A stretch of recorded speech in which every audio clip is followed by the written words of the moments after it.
Welcome friends. আজকের বাজেটে সরকারি কর্মীদের পোয়াবারো, কারণ ডিএ তো 20% বৃদ্ধি করা হলো, এর সঙ্গে আর একটা দিন ছুটিও বাড়লো। কী বিষয় বিস্তারিত জানবো।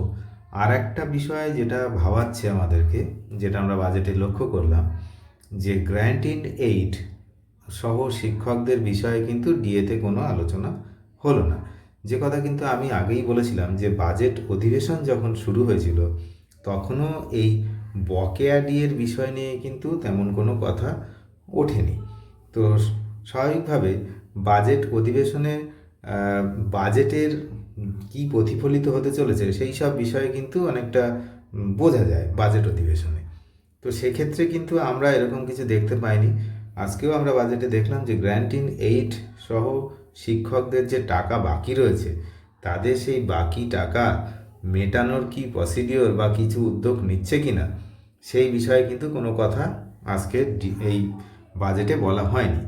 যেটা বলা হয়েছে, সরকারি কর্মচারীদের 20% অতিরিক্ত ডিএ বৃদ্ধি করা হয়েছে, যেটাও কিন্তু একটা মানে প্রথম ঘোষণা বলা যেতে পারে, কারণ এইরকম এককালীন 20% ডিএ ঘোষণা পশ্চিমবঙ্গবাসী কোনো দিন শোনেনি।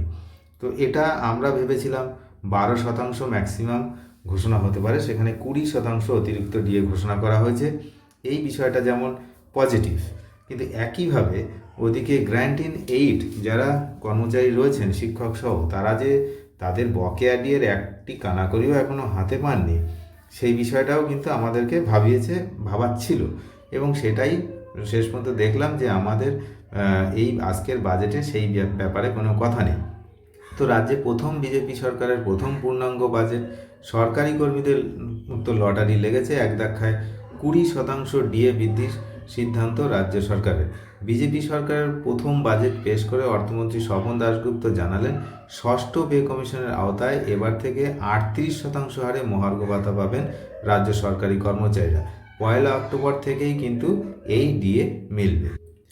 রাজ্যের সরকারি কর্মচারী, আধা সরকারি কর্মচারী, শিক্ষক ও অশিক্ষকবৃন্দ সকলেই পাবেন বর্ধিত হারে ডিএ। উল্লেখ্য, রাজ্যের সরকারি কর্মীরা পাচ্ছেন ষষ্ঠ পে কমিশনের আওতায় 18% হারে ডিএ, আর 42% ডিএ বকেয়া ছিল। এবার সেই ব্যবধান কমলো।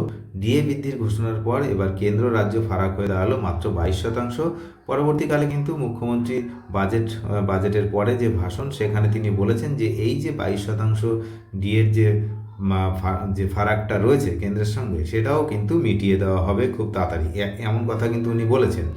এদিন বাজেটের নথিতে অর্থমন্ত্রী বলেছেন, রাজ্যের সরকারি কর্মচারী, আধা সরকারি কর্মচারী এবং শিক্ষক অশিক্ষকবৃন্দর তারা সরকারের কাজ ও নীতি রূপায়ণের গুরুত্বপূর্ণ ভূমিকা পালন করেন।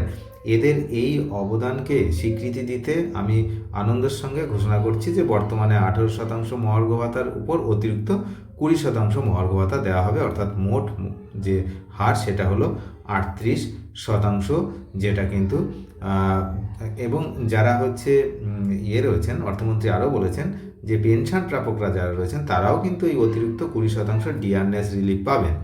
এই মহার্ঘ ভাতা ও ডিআরএস রিলিফ বৃদ্ধি 1 অক্টোবর থেকেই কার্যকর হবে। পাশাপাশি একটি ছুটিও বেড়েছে, সেটা হচ্ছে জুলাই মাসের 6 তারিখে শ্যামাপ্রসাদ মুখার্জির জন্মদিন উপলক্ষে সরকারি ছুটির ঘোষণা করেছেন অর্থমন্ত্রী। এবার থেকে সরকারি ছুটির তালিকায় জুড়ছে হচ্ছে 6 জুলাই, অর্থাৎ আর একটা দিন কিন্তু ছুটিও বেড়েছে সরকারি কর্মচারীদের।